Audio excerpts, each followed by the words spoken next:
तो आज की इस वीडियो में हम बात करने वाले हैं क्लास 12th के सेकंड टर्म के एग्ज़ाम पैटर्न की। आज हम बात करेंगे इंग्लिश कोर के क्वेश्चन पेपर की कि किस तरीके का सेकंड टर्म का क्वेश्चन पेपर आपका आने वाला है, किस तरीके से क्वेश्चंस आपके आएंगे और उनके आंसर्स को आप कैसे अटैम्प्ट करेंगे, इस बारे में भी आपको मैं बताऊँगी। इसके अलावा और भी बहुत सी CBSE रिलेटेड क्वेश्चन पेपर्स हो, कोई भी नोटिस हो, सर्कुलर हो, इन्फॉर्मेशन हो उनकी, इसके बारे में जानने के लिए आप हमारे चैनल को सब्सक्राइब कीजिए। करते हैं शुरू। तो जैसा कि आप इसमें देख पा रहे हैं, ड्यूरेशन आएगी आपकी 2 घंटे की। ठीक है, 2 घंटे का टाइम आपको इस पेपर को अटैम्प्ट करने के लिए मिलेगा। इसके अलावा टोटल मार्क्स आपके रहेंगे 40, यानी कि 40 नंबर का ये आपका क्वेश्चन पेपर आएगा। इसके बाद आपको यहाँ पर जनरल इंस्ट्रक्शंस देखने को मिलेंगी आपके पेपर में। इसको रीड कर लेते हैं। The question paper contents 3 sections, reading, writing and literature. ठीक है, आपका जो क्वेश्चन पेपर है वो 3 भागों में बटा होगा, रीडिंग, राइटिंग एंड लिटरेचर। और यहाँ पे लिखा है attempt questions based on specific instruction for each part. आपको हर सेक्शन में जो भी क्वेश्चंस दिए गए हैं उनको आपको इस तरीके से अटेम्प्ट करना है जैसा कि आपको इंस्ट्रक्शंस में बताया जाएगा। तो चलिए ये भी समझ लेंगे, साथ ही साथ आगे बढ़ते हैं। तो यहाँ पर सेक्शन ए आपका रीडिंग है जो कि 14 मार्क्स का है। इसमें क्वेश्चन नंबर 1 में आपको एक पैसेज दिया है, इसको आपको अच्छे से रीड करना है। पूरा कंप्लीटली रीड करने के बाद, ठीक है, इसको आप 2 बार फटाफट रीड करेंगे। और इसके नीचे आपको कुछ क्वेश्चंस दे रखे हैं, ये देखिए। Based on your understanding of the passage answer any 8 question. यहाँ पर आपको ये देखिए 9 क्वेश्चन दे रखे हैं, इनमें से कोई आपको 8 क्वेश्चंस ही अटैम्प्ट करने हैं जो कि आपको अच्छे तरीके से आते हैं। ठीक है, तो सबसे पहले मैं आपको बता देती हूँ, पैसेज पे दोबारा चलते हैं और मैं आपको बताती हूँ कि आपको मार्क्स किस तरीके से मिलने वाला है।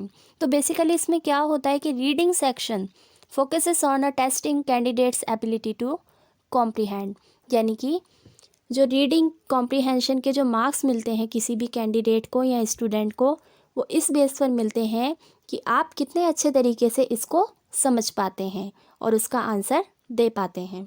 ठीक है, और इसके अलावा जो भी आप इसका आंसर देंगे, ऐसा नहीं है कि आप एज इट इज़ पूरी लाइन या फिर पूरा पैराग्राफ उठा के लिख दें, तो ऐसा नहीं आपको करना है। आपको बिल्कुल एग्जैक्ट आंसर ही क्वेश्चन का देना है। और जैसा कि मैंने आपको बताया कि ये CBSE की साइट पर है और यहाँ से एज इट इज़ क्वेश्चन आपके सेकेंड टर्म के पेपर में आ सकता है। तो आप इसको अच्छे से पढ़िएगा, इसका स्क्रीनशॉट लेकर आप इसको रीड कर सकते हैं। मैं धीरे धीरे स्क्रॉल करके आपको दिखा देती हूँ इसमें। ठीक है, इसका आप स्क्रीनशॉट ले लीजिएगा। और यहाँ पर आपको क्वेश्चंस दे रखे थे जिनके आंसर्स आप करेंगे। ठीक है, तो ये नॉर्मली क्या होता है, इसको रीड करना है और क्वेश्चंस के आंसर करने, बहुत ही इजी पार्ट है आपके इस पेपर का। बढ़ते हैं अपने नेक्स्ट क्वेश्चन की तरफ। इसमें आपको यहाँ पर लिखा दिख रहा है read the passage given below.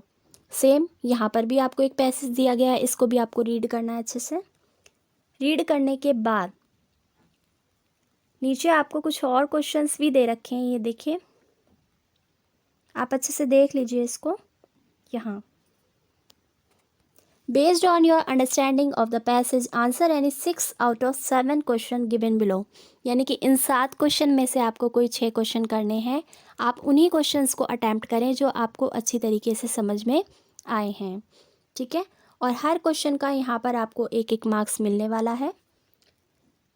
ठीक है, और यहाँ पर आपको दिख रहा है for the visually impaired candidates, तो इसको स्किप कर देते हैं अभी और फटाफट से आगे बढ़ते हैं इसमें। तो हमने देखा कि सेक्शन ए में 2 क्वेश्चंस थे, किस चीज़ के, पैसेज के। ठीक है, पैसेज कॉम्प्रीहेंशन के, जो कि आपको अटैम्प्ट करने थे और टोटल थे वो 14 मार्क्स के। क्वेश्चन था आपका 8 मार्क्स का और सेकंड क्वेश्चन था 6 मार्क्स का, तो टोटल हो गया आपका 14। अब आते हैं आपके राइटिंग सेक्शन पर जो कि है बी। तो यहाँ पर आपको एक क्वेश्चन दिख रहा है, you are Natasha residing in Pune, your cousin from the same city is hosting your grandmother's 18th birthday anniversary and has extended and invited to you। आपका नाम नताशा है और आप पुणे में रहती हैं, आपका कज़न आपकी है शहर में रहता है और वो आपको आपकी दादी के, ठीक है, 18th यानी कि 80वें बर्थडे एनिवर्सरी पर आपको इनवाइट करता है। He has also requested your assistance for the arrangements needed। इसके अलावा वो आपसे मदद भी मांगता है कि उसको इस अरेंजमेंट के लिए क्या क्या और चीज़ें करनी चाहिए। Draft A reply off acceptance in not more than 50 words. आपको क्या करना है, उसने जो आपको इनविटेशन भेजा है आपके कज़न ने, उसको आपने एक्सेप्ट कर लिया है, इस बारे में आप अपने कज़न को लिखेंगे। ठीक है, क्या लिखेंगे? 50 वर्ड से ज़्यादा में नहीं होना चाहिए। इसको आप कैसे अटैम्प्ट करेंगे वो मैं आपको बता देती हूँ। मेन चीज़ें इसमें मैं आपको बताऊँगी। तो जो रिप्लाई आप अपने कज़न को लिखेंगे उसमें आप लिखेंगे रेफरेंस ऑफ इनविटेशन। ठीक है, आपको इनविटेशन कैसे मिला इस बारे में उनको बताएंगे। और सेकंड इसमें आप लिख लेंगे एक्सेप्टेंस ऑफ इनविटेशन। ठीक है, आपने स्वीकार कर लिया है, इस तरीके से आप बताएंगे। Confirmation of date, time and venue, इस बारे में भी चर्चा करेंगे। इसके अलावा आपके कज़न ने हेल्प मांगी है तो आप उसकी मदद कैसे कर सकते हैं इस बारे में भी आप उसको बताएंगे। ठीक है, तो ये वाला जो क्वेश्चन है आपका बी सेक्शन का, ये होने वाला है 3 मार्क्स का। और पूरा जो आपका ये सेक्शन है, ये पार्ट है बी, ये रहेगा टोटल 8 नंबर का। ठीक है, 8 मार्क्स का। तो इस क्वेश्चन के लिए आपको मिलेंगे 3 मार्क्स।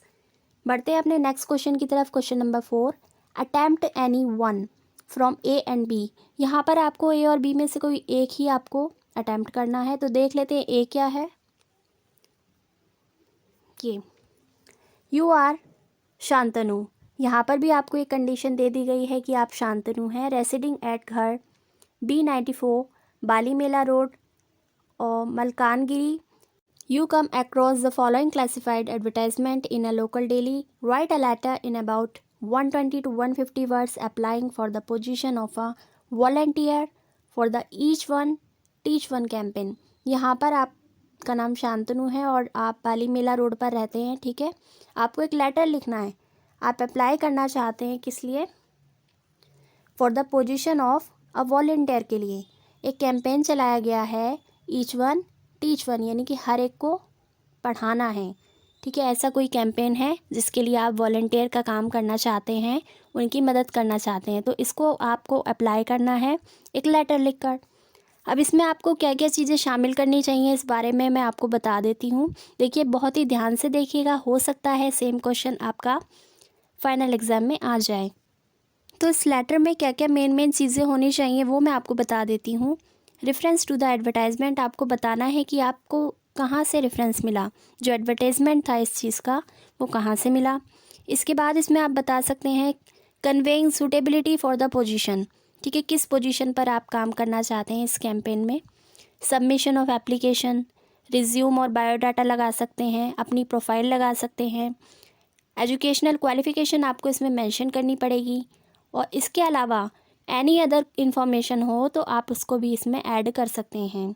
ठीक है, तो कुछ इस तरीके से इस वाले क्वेश्चन को आप अटैम्प्ट करेंगे। और क्वेश्चन नंबर 4 का ये वाला पार्ट है 5 नंबर का। ठीक है, 5 मार्क्स का है। लेकिन याद रखिएगा कि क्वेश्चन नंबर 4 में आपको ए और बी में से कोई एक क्वेश्चन को अटैम्प्ट करना है। तो ए वाला आपको समझ आ गया। अब हम बढ़ते हैं आगे। तो ये वो एडवर्टीज़मेंट था जो कि आपको न्यूज़पेपर में मिला और जहाँ के लिए आपने अप्लाई किया था। ठीक है, अब इसमें आगे बढ़ते हैं और देखते हैं बी वाले पार्ट में क्या है। The effort of 400 volunteers working with the NGO। 4000 volunteer NGO के साथ काम करते फॉर लिटरेसी, साक्षरता के लिए, in the district of Malkangiri Orissa was launch by the district collector Shri Veer Singh IAS। ठीक है, इनके द्वारा ये ऑर्गेनाइज किया गया था। As a staff reporter of the Odisha Bhaskar, write a report about this in 120 to 150 words, covering all the details of the event such as training, teaching and infrastructure involved in the Each One Teach One campaign initiated by the district administration in association with the NGO। तो यहाँ पर ये आपको report लिखनी है। ठीक है, जो कि 120 से 150 वर्ड के बीच होनी चाहिए, इससे ज़्यादा नहीं होनी चाहिए। तो ये रिपोर्ट आपको लिखनी है ईच वन टीच वन के कैंपेन के बाद। ठीक है, क्योंकि आपको पता होना चाहिए जो भी रिपोर्ट लिखी जाती है वो पास्ट टेंस में लिखी जाती है, ये आप याद रखिएगा। इसके अलावा मैं बता देती हूँ जब आप इस टॉपिक पर रिपोर्ट लिखेंगे तो किस तरीके से लिखेंगे और इसमें क्या क्या चीज़ें होनी चाहिए। तो आप इसमें ऐड कर सकते हैं what the efforts of 400 volunteers, यानी कि जो इस कैंपेन में 400 वॉलंटियर थे उन्होंने क्या क्या एफर्ट्स किए। ठीक है, किस लिए। In the teach each one teach one के लिए। और आगे इसमें आप लिख सकते हैं who were taught and what was taught, यानी कि किसने पढ़ाया और क्या पढ़ाया। व्हेन एंड वेयर, एक और चीज़ इसमें इंक्लूड हो जाएगी, व्हेन एंड वेयर, कहाँ पढ़ाया, ठीक है, और कैसे पढ़ाया इस बारे में आप बता सकते हैं। Details of the volunteer work, और जो वॉलंटियर्स ने काम किया है उसके बारे में आप बताएंगे।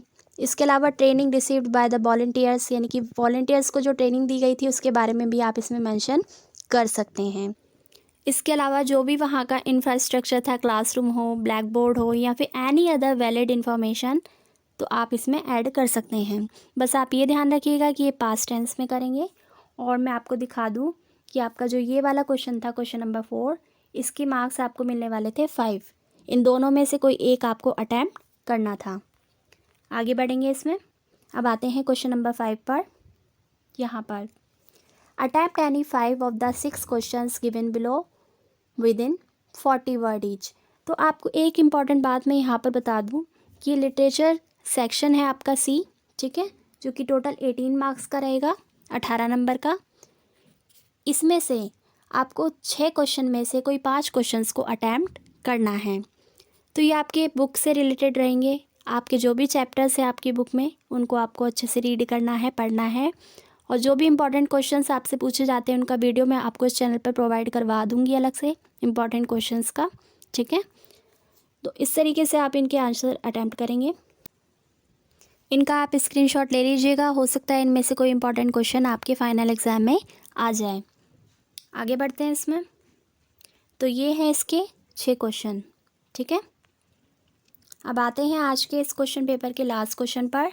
Answer any 2 of the following in about 120 to 150 words each. यहाँ पर 120 से 150 वर्ड में आपको इन क्वेश्चन का आंसर देना है। और यहाँ पर आपको 2 क्वेश्चन करने हैं, ठीक है। दिए गए हैं कितने, देख लेते हैं, 1, 2 एंड 3।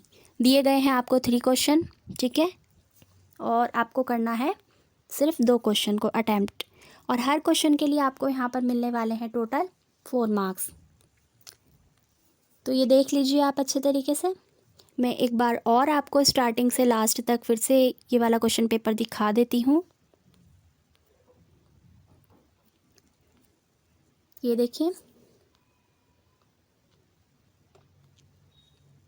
तो आपको बहुत ही अच्छे तरीके से प्रिपरेशन करनी है। सीबीएसई ने यहाँ पर आपको दिखा दिया है कि किस तरीके से आपका 12th क्लास का पेपर आने वाला है। और कोई भी चेंज इसमें अभी तक नहीं होगा। और भी सब्जेक्ट की वीडियो आपको प्रोवाइड करवाई जाएगी हमारे चैनल पर। और साथ ही आप हमें इंस्टाग्राम और टेलीग्राम पे फॉलो कर सकते हैं। तो राइटिंग सेक्शंस के लिए आपको बहुत अच्छे तरीके से तैयारी करनी है, क्योंकि बहुत सारे मार्क्स आपको राइटिंग सेक्शंस में मिल जाते हैं और बहुत ही इजी रहता है। इसके अलावा अगर हम बात करें कॉम्प्रीहेंशन की, तो वहाँ पर भी बहुत ही इजी होता है मार्क्स को लेना। आई होप आज की वीडियो आपको पसंद आई होगी। अगर आई है तो चैनल को ज़रूर से सब्सक्राइब करके जाइएगा और वीडियो को लाइक करके शेयर ज़रूर कीजिएगा, ताकि बहुत से स्टूडेंट्स का फ़ायदा हो सके। मिलेंगे नेक्स्ट वीडियो में कुछ नई इन्फॉर्मेशन के साथ। तब तक के लिए आप सभी का धन्यवाद।